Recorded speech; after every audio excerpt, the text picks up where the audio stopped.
Министерот Филипче се правда за европското знаменце на законот за опојни дроги, со што меѓу другото требаше да се крене државната рампа за извоз на цветот канабис.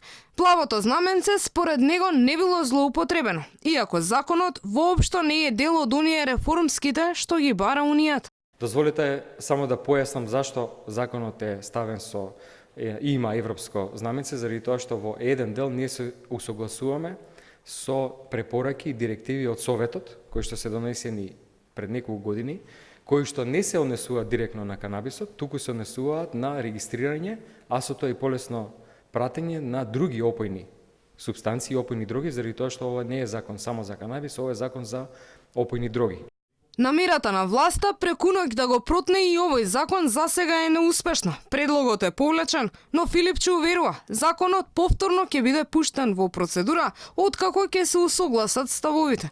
Но не кажа дали повторно ќе има плаво знаменце.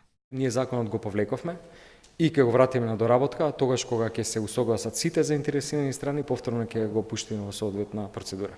Владата претходно инсистираше да се заобиколи редовната собраниска процедура, а тоа се должи само на европското знаме. Познавачите апелираа да не се дозволи законот за употреба на лек да се стори закон за бизнис на поединци.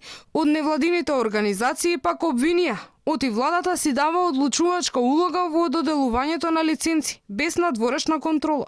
Досега во земјава 29 фирми добија одобрение за одгледување на канабис за медицински цели. Дел од медиумите претходно пишуваа оти клучните играчи на таа листа се роднини и блиски соработници на премиерот Заев.